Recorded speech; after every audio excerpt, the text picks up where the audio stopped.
So I want to introduce Dr. Hutchison as soon as he logs in. But if I may start the discussion, he's going to speak about traumatic brain injury, and there's no better person to talk about traumatic brain injury or TBI than Terry Hutchison.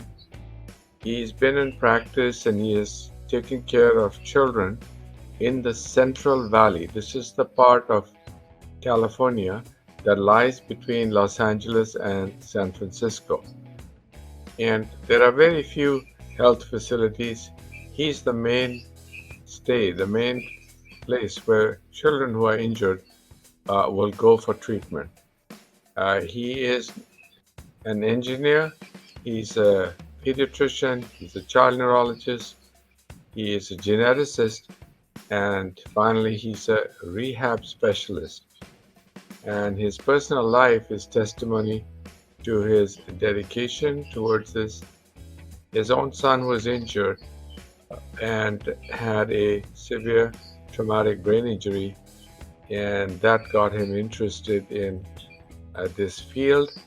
He'll explain this further, but we want to talk about traumatic brain injury today because it involves a very large number of people in India. Since we are a country that's accelerating from the middle income to higher income group, we are putting in more and more highways and more roads, and that will certainly lead to greater amounts of road traffic accidents in the future. Therefore, we should be aware of what's happening now and be prepared for an increase in those numbers in the future. So, according to our road transport ministry, these figures are almost 15 years old. There's 1.4 lakh road accidents in a year with 40,000 people killed. I know the updated numbers are 170,000 people killed annually. And in terms of injuries, there were 1.5 lakh people injured at that time. So this is something we can't be proud about, but we are leading the world in terms of fatalities due to road traffic accidents. Also, these accidents and these injuries are related to the lower income people in our country being more injured than those in the middle and higher income. This injury, the traumatic brain injury, leads to significant socioeconomic losses. Because you have loss of income, then you require rehab. Rehab requires a long time, and that is the big drain on the family's financial resources. The big problem that we face, for example, in the National Capital Region, is that we don't have a hospital or a center dedicated towards traumatic brain injury. Therefore, most hospitals are reluctant to admit patients even for an injury. And when they hear road traffic accident, then the barriers get even more so. And for that, there are legal and social reasons that we may be able to go into, but are a separate cause. I've had personal experience in my family alone when a road traffic accident occurred. Trying to find a bed in a private hospital is quite a challenge. Yes, you can find a bed in a government hospital, but those beds are very limited. So, hospitalization for TBI is a challenge in itself. We hope that this discussion will lead to awareness, and from that will come a policy from where we can set up centers for head injury, period. Also, we may be able to create a low-cost model for our country and for other low and middle income countries. We are hoping that the recognition that this white paper will give will lead to some kind of action on those lines. And these are the figures that urge us to do this. The road traffic accidents alone are 60% of the cause of head injury. Falls are another 20% to 25%, and then physical violence is a cause of 10%. Now, when injuries occur, it's important that you intervene right away. That's why you have an ambulance system, you have emergency medical personnel. Here they're called EMTs in the US, but those emergency medical personnel are trained to give first aid. They can take blood pressure, vital signs, relay all that information to the emergency room, and then get the patient. We've talked about the numbers of head injuries, and we've also talked about the problem with low and middle income countries and people within those countries not having access. So the neurological critical care unit, or the level 1 trauma unit, is a very important feature in management of head injury. There are 5 of those in India, according to the report this year. The United States has 220, and Canada has 32, and the combined population of Canada and the United States is much less than India. So the number of facilities is very small. Half of the patients who die from head injury die within the first 2 hours. So there's an expression that the first hour of care is called the golden hour. And what that means is that the trauma system, the emergency medical system, should be able to transport a patient to a level 1 trauma center within an hour. And that's, if you have 5 in a very large country, that's obviously not possible. So that adds to the burden of injury, burden of death, and the burden of permanent injury. So what the figure that you have on the screen now talks about trying to predict the outcomes. And if you look at the bottom part of that, there's 2 lines, a red line and a blue line. And the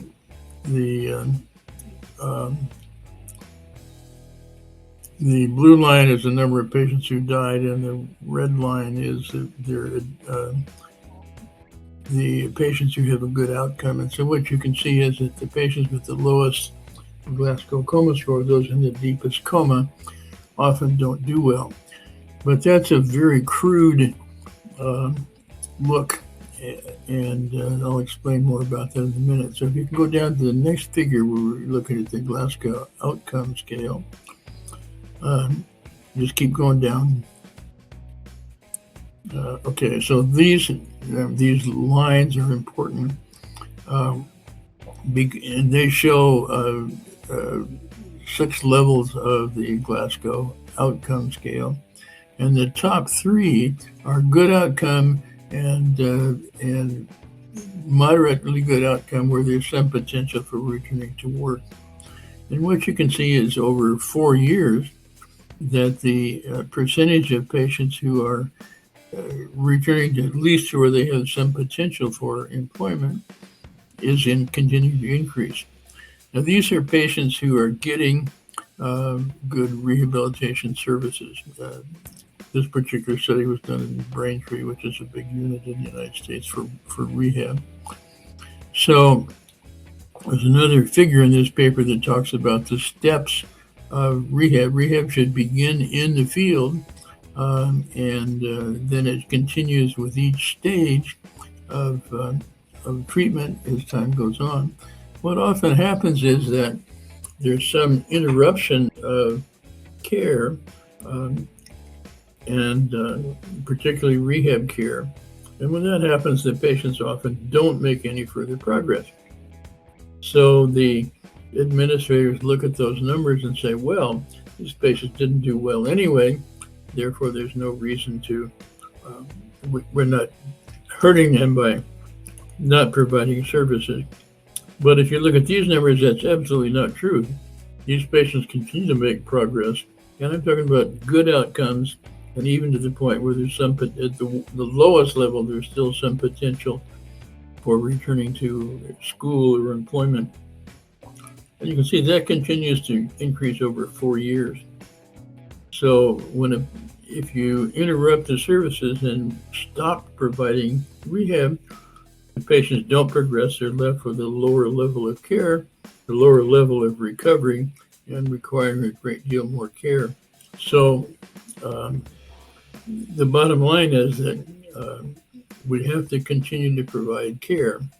Now that's hard enough in developed countries, but in a country like India, the idea of having a coherent multidisciplinary rehab program that continues for years after injury is just a pipe dream. It's not really possible. And furthermore, it doesn't even work very well in the United States or Canada or Europe, because at each stage, for example, the biggest transition is from hospitalization to outpatient care. The whole funding system changes. It's a whole new set of criteria, whole new set of payers. And so what often happens is that as soon as the patient transfers out of the acute hospital, the services stop and their progress stops. So that's a tragedy. So what the idea is, both in the developed countries and in the developing countries like India, that we find some way to follow through and continue to provide services for years. And in so doing, we're taking patients who would have been left with a severe level of injury, completely non-productive, and move them into either the good outcome or at least to the minimum where they have some potential for continuing to work. And so if you go down, we can see that this follows. One of the big problems with traumatic brain injury is cognition. And so this list that's shown on the screen now are the various steps where you change the kind of rehab depending on where they are. Beginning just assessing levels of consciousness, looking at muscle tone and so forth. And as you move down through the steps, the patient has already gone home, and you begin to assess communication and so forth. And finally, assessing and treating return to home and school and employment. These things are often interrupted, even in developed countries, and so there's a big problem in India as well. There are some consortiums, groups of centers that combine data so that we can provide some more consistent research outcomes. In the United States, that's called the TRACK TBI. In Europe, it's called the Center TBI. But that and other efforts. There's a Traumatic Brain Injury Foundation. There's a Brain Injury Foundation in India that has done some good. And these groups have come up with quite a variety of guidelines for how to care for patients both in the acute phase and in later phase. And that's not followed very well even in the developing countries. And so there was a recent paper this year that looked at what are the barriers to adoption and implementation of appropriate care for brain injured patients. And by appropriate, I mean these are evidence-based, and the large consortiums of data enable us to accumulate evidence to show that they are effective. I showed you a couple of graphs to verify that. So, but anyway, if you move down, Madhav, we can see some barriers. Just keep going. Okay, a little bit more. Keep going. All right, so these are some of the barriers, and the first table that's at the bottom of the screen there lists some barriers that are systemic problems. And the number one on anybody's list is limitation of resources of hospitals and outpatient facilities, limitations that are financial and time-wise. And healthcare funding is spotty and fractionated, and it doesn't follow well as the patient moves through the stages of recovery, so the patients are often just dropped, and that's a tragedy. Healthcare funding is of course limited, and if you're in a poor country and you're a poor person in a poor country, you're really not likely to get the services you need. So there's a need for intense multidisciplinary cooperation. So the neuropsychology and physical therapy and occupational and speech therapy and recreation therapy, as well as all the medical aspects, all need to cooperate and communicate. And that's very difficult to do unless there's some supervisory agency that makes that possible. So our healthcare system is really set up to treat short-term problems with well-defined treatment protocols. And so when you reach the end of the protocol, you're done. It's not true of traumatic brain injury. It doesn't stop. To some extent, that's analogous to the problem with mental health, which is also really not addressed very well in any country, developed or otherwise. So by listing these barriers, the idea is that we can begin to do something. So if you move down now, those are the systemic issues, and now some of the issues at the level of the individual clinician and treatment team. One is how good we have all these protocols. How good is the strength of the evidence to support the protocols?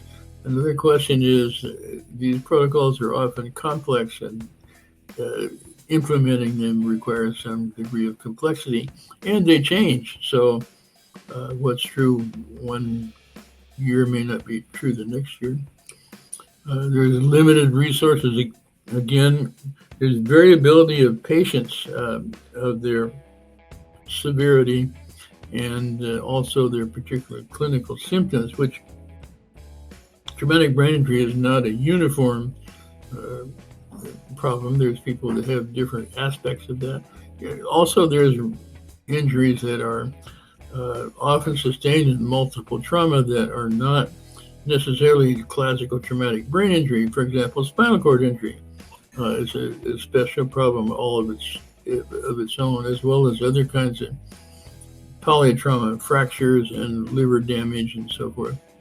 And these are all barriers that we need to address. So in conclusion, there's really three aspects of recovery from traumatic brain injury that need to be dealt with. One is prevention, and I'm not going to talk too much about that now, but since road traffic accidents are the major problem, then considering requirements for safety, when you build new roads, think about safety, and then enact and enforce laws to improve safety. We have seatbelt laws in some countries that are not in other countries, and then some people follow them and so forth.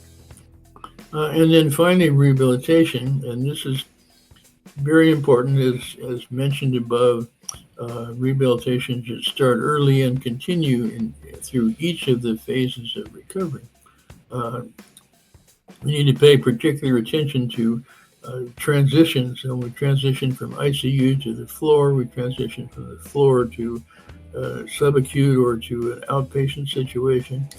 All of those things lead to big changes where the patients often drop out. So one approach would be to develop a consortium similar to the track TBI or the center TBI that are in the United States and Europe, which would look at the statistics within one country to try to develop some clear evidence-based understanding of what's happening, and also develop a team that will follow the patients through this process. So once they are identified as a TBI patient, then they would be followed by this agency to make sure that they continue to get services as we move from place to place.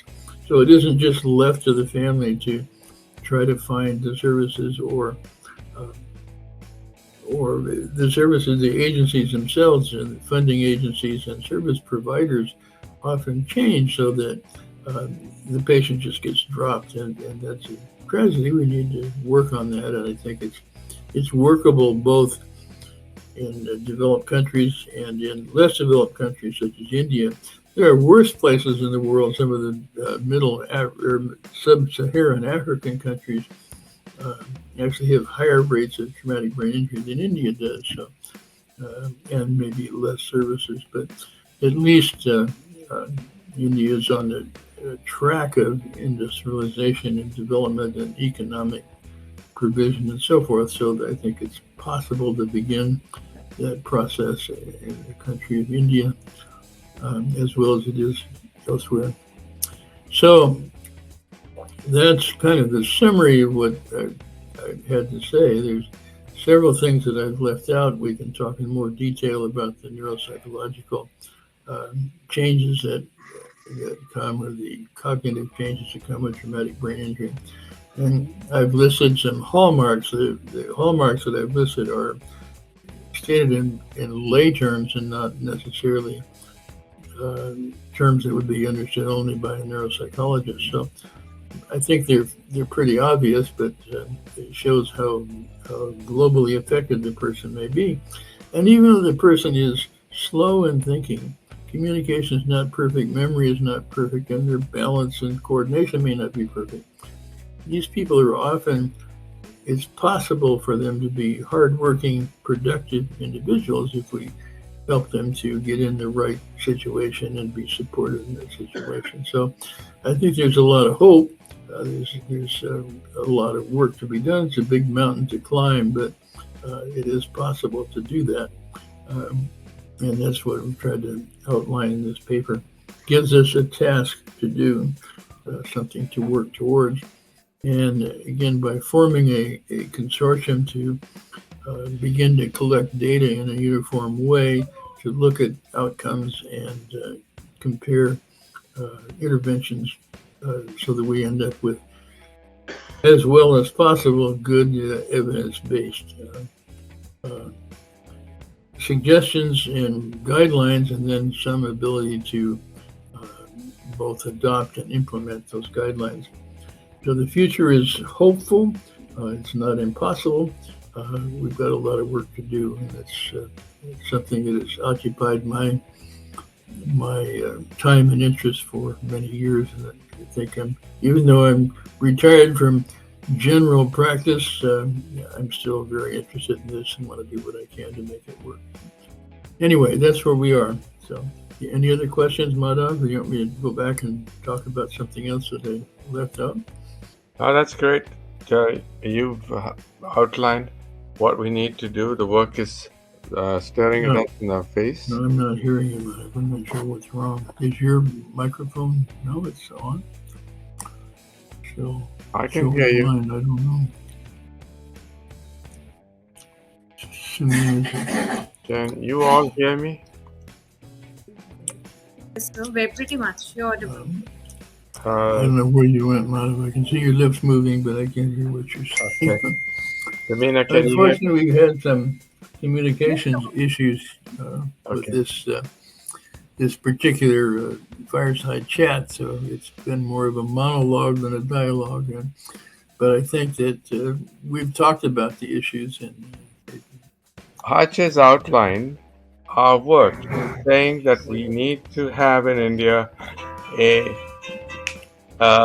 brain trauma treatment system. We need to devise it simple for India. We need to place it in strategic locations, and we need to train the people. And he's offered, and he's personally told me he's willing to come out. I have just started an education center in Defense Colony in Delhi.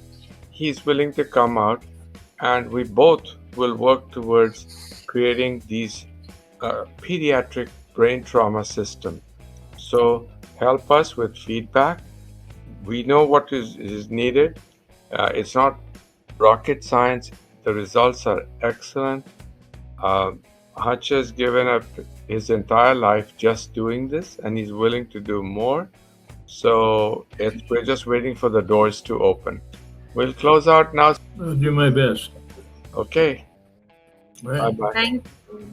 Goodbye. Thank you, Dr. Madhav. Thank you, Dr. Thank you. Terry. Thank you.